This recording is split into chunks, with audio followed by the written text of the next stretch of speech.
Bonjour. Après avoir étudié les classifications des biens, nous allons essayer d'aborder la notion de droit réel. Alors, le droit réel a pour objet de réserver à une personne les utilités d'une chose ou encore a pour objet de les répartir entre plusieurs personnes. On peut les définir comme le droit qui confère à son titulaire un pouvoir direct sur le bien objet de ce droit. Sultatun mubashira ala shay. L'article 8 du Code des droits réels dispose ainsi que, j'ouvre les guillemets, le droit réel immobilier est un pouvoir direct conféré par la loi à une personne donnée sur un bien immeuble donné. Le droit réel peut être principal ou accessoire. Vous l'avez remarqué, le législateur définit uniquement le droit réel immobilier, donc il ne parle pas de droit réel mobilier. Laissons le meuble de côté. C'est une parfaite illustration de l'adage res mobilis, res vilis. Ainsi, après plusieurs siècles, le droit romain commande encore nos réflexes de juriste. Le droit de propriété qui permet à la personne de profiter de toute l'utilité de la chose constitue l'élément central de cette catégorie. Il constitue le modèle, selon les termes du professeur Marie-Laure Mathieu, de tous les autres droits réels. L'article 14 définit du Code des droits réels, défini comme le droit permettant à son titulaire d'utiliser, de disposer ou d'avoir les fruits au sens juridique d'un bien immobilier.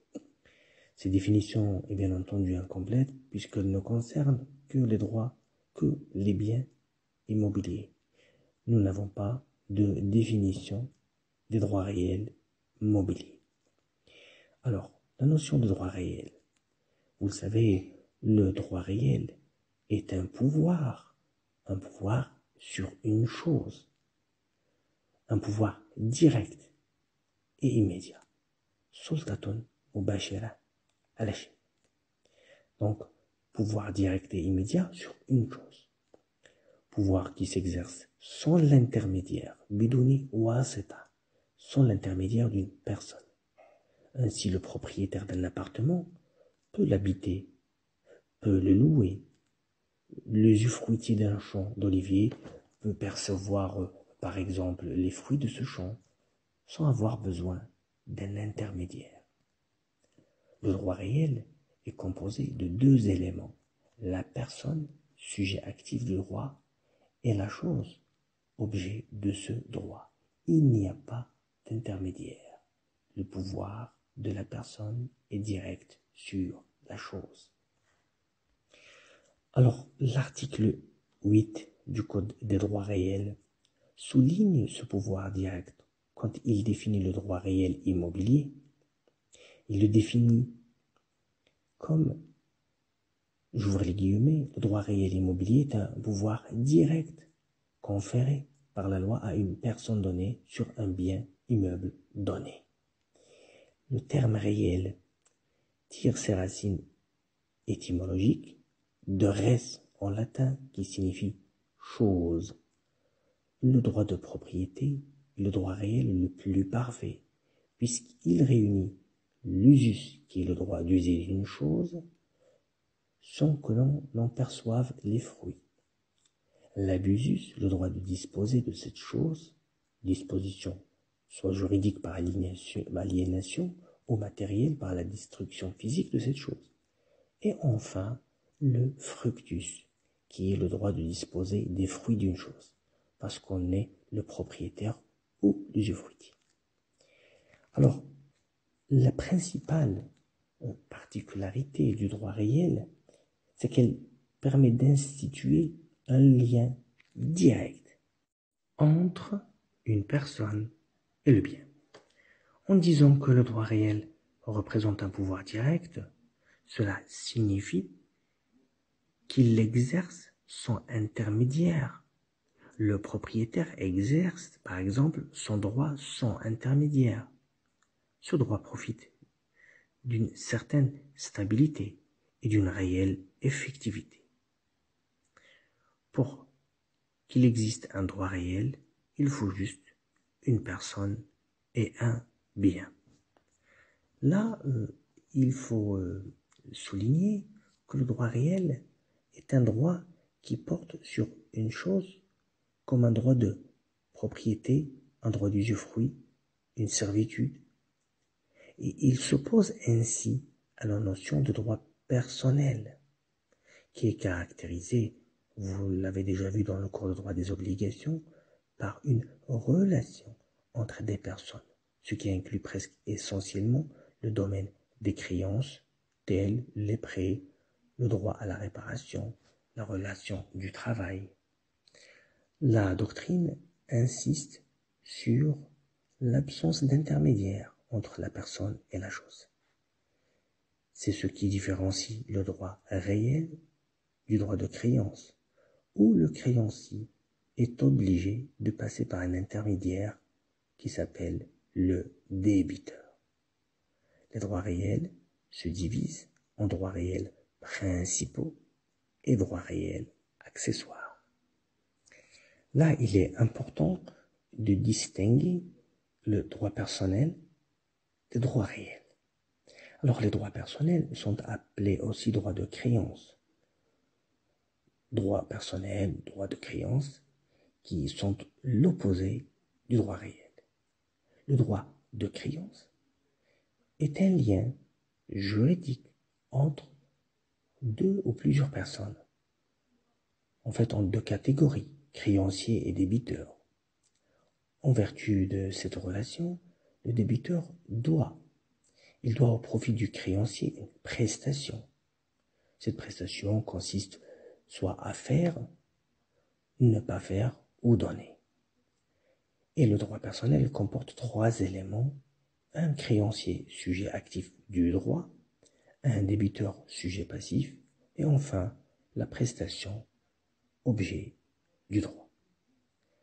La notion de droit personnel, elle s'oppose à la notion de droit réel, lequel désigne, comme on l'a déjà vu, un pouvoir juridique qu'exerce une personne sur une chose. Avec cette particularité que ce droit est opposable à tous, le droit réel est opposable à tous, et ce qui permet à son titulaire d'en jouir d'une manière exclusive et de pouvoir le revendiquer. On avance que le droit réel est absolu au moment où le droit personnel est relatif. Pourquoi relatif? Relatif car le droit réel permet le droit de suite et de préférence, ce qui lui donne une force par rapport au droit personnel, qui dépend quand même pour sa réalisation de la ou du sérieux du débiteur. Une partie de la doctrine considère que le droit personnel se ramène à une chose en fin de compte. En effet, dans le droit personnel, ce qui importe, ce n'est pas la personne, mais plus la prestation, c'est-à-dire la chose. Ce qui est important, ce n'est pas le débiteur ou le créancier, mais la chose. Mais on ne peut ramener sérieusement tout à la chose, du moment où le créancier est obligé de passer par le débiteur pour obtenir la prestation. Parfois, comme vous le savez, en utilisant des moyens de contrainte juridique. Une autre partie de la doctrine avance que le droit réel n'est en réalité qu'une variante du droit personnel, car le droit ne peut être ramené à une relation entre les choses. Il faut qu'il y ait des personnes. Il y a toujours des personnes dont le droit réglemente la conduite. En ce qui concerne le droit réel, le créancier serait toute la communauté juridique qui doit, selon les termes d'Hans Kelsen, tolérer entre guillemets, tolérer le droit réel. Dans un cas, le droit personnel lie une seule personne, le débiteur. Dans un autre cas, il lie tout le monde. C'est-à-dire que dans le cas du droit personnel, il y a un seul débiteur. Dans le cas du droit réel, toute la société devient ou toute la communauté juridique est débiteur. On peut opposer à ce courant de doctrine deux arguments. Le premier, c'est qu'une chose ne peut être sujet passif ou actif de droit. Quant à l'obligation universelle de tolérer, elle serait sérieusement une fiction grotesque. Passons maintenant à la distinction droit réel principaux, droit réel accessoire. Alors, on distingue généralement entre droits réels principaux et droits réels accessoires. Les droits réels accessoires, ils sont des droits dits réels, car ils portent sur une chose, res, mais en même temps accessoires. Pourquoi? Pour la simple raison qu'ils sont adjoints à un droit de créance, afin de lui donner une force. Ils sont l'accessoire d'une créance. Ces droits sont aussi appelés sûretés réelles, en opposition avec les sûretés personnelles. La dette étant alors garantie par une caution qui ne sont pas des droits réels, mais des droits de créance. Les droits réels accessoires consistent dans l'affectation au paiement d'une dette d'un ou de plusieurs biens, appartenant en général au débiteur, et peuvent porter sur des immeubles ou sur des meubles. Sur les immeubles, il s'agit là de l'hypothèque, portant sur un ou plusieurs immeubles déterminés du débiteur. Le propriétaire reste en possession de l'immeuble et peut l'aliéner, mais le créancier a le droit de faire saisir et vendre l'immeuble grévé en quelque main qu'il se trouve et de se faire payer par préférence sur le prix. Sur les meubles, il s'agit du gage, contrat par lequel le débiteur se dessaisit au profit du créancier d'un bien meuble pour l'affecter au paiement de sa dette. Les créanciers ordinaires, non munis de droits réels accessoires, sont appelés créanciers chirographaires, qui ne disposent comme garantie du paiement de leurs créances que du droit de gage général sur le patrimoine de leurs débiteurs. Par opposition aux créanciers gagistes, privilégiés ou hypothécaires. Les créanciers chirographaires sont dans une situation bien plus précaire que ces derniers. Nous voyons donc que droit réel et droit personnel ne confèrent pas les mêmes prérogatives à leurs titulaires. Parlons maintenant des forces et faiblesses des droits personnels et droits réels. Nous pouvons relever trois différences fondamentales concernant l'opposabilité de ces droits, la sécurité qu'ils transfèrent et leur cession. L'opposabilité des droits réels et des droits personnels. Alors, le droit réel s'exerce directement sur la chose. Il est absolu. Absolu, c'est-à-dire qu'en ce sens qu'il peut être opposé par son titulaire à toute autre personne, erga omnes. Mais il ne peut l'être que sous une forme négative. Les tierces doivent respecter ce droit, qui ne peut être méconnu par autrui. Mais le titulaire ne peut exiger d'eux aucun acte positif. Quant au droit personnel, il n'est pas opposable qu'aux parties contractantes, c'est-à-dire qu'il n'établit de rapport qu'entre le créancier et le débiteur. C'est seulement de ce dernier que le créancier peut exiger la prestation objet du droit. Le droit personnel est donc dit relatif. La différence entre l'absolutisme du droit réel, d'où découle son opposabilité erga omnes, et la relativité du droit personnel doit toutefois être nuancée. Alors, certes, le droit personnel n'oblige pas les tiers, mais il existe à leur égard, et comme tout droit subjectif, il doit être respecté par tous. D'autre part, le droit réel ne peut être opposable que si l'acte constitutif ou translatif du droit a été publié, surtout en matière immobilière. Passons maintenant au droit de suite et au droit de préférence. Le droit réel offre deux prérogatives que sont le droit de suite et le droit de préférence. Ces deux prérogatives sont de vrais mécanismes juridiques qui représentent une exception au principe d'égalité entre les créanciers d'un même débiteur. Droit de suite. Droit réel permettant à un créancier de saisir un bien grevé en quelque main qu'il se trouve. Droit opposable erga omnes, à tous. Le droit de suite est un droit en vertu duquel son titulaire peut poursuivre un bien en quelque main qu'il passe. Il a le pouvoir d'exercer ce droit sur un bien en quelque main qu'il se trouve. Le droit de suite est un droit réel, attaché à un bien et non à une personne. En effet, le titulaire d'un droit réel quelconque peut suivre en quelque main qu'elle passe la chose qui lui appartient ou qui est grévée d'un droit en sa faveur. Quant au droit de préférence. Alors, comme le droit de suite, le droit de préférence est le résultat de la force et du rayonnement du droit réel. En effet, en cas de conflit entre un titulaire de droit réel et un titulaire de droit personnel à propos d'une chose, le titulaire de droit réel ayant un droit opposable à tous sera préféré au titulaire de droit personnel. Un petit exemple, les créanciers d'un dépositaire ne peuvent pas saisir la chose déposée qui n'appartient pas à leur débiteur. Le droit réel donne à son titulaire un droit de suite et un droit de préférence, comme je viens de le souligner, alors que le titulaire d'un droit personnel n'aura qu'un droit de gage général sur le patrimoine du débiteur. D'où la force du droit réel et la faiblesse du droit personnel.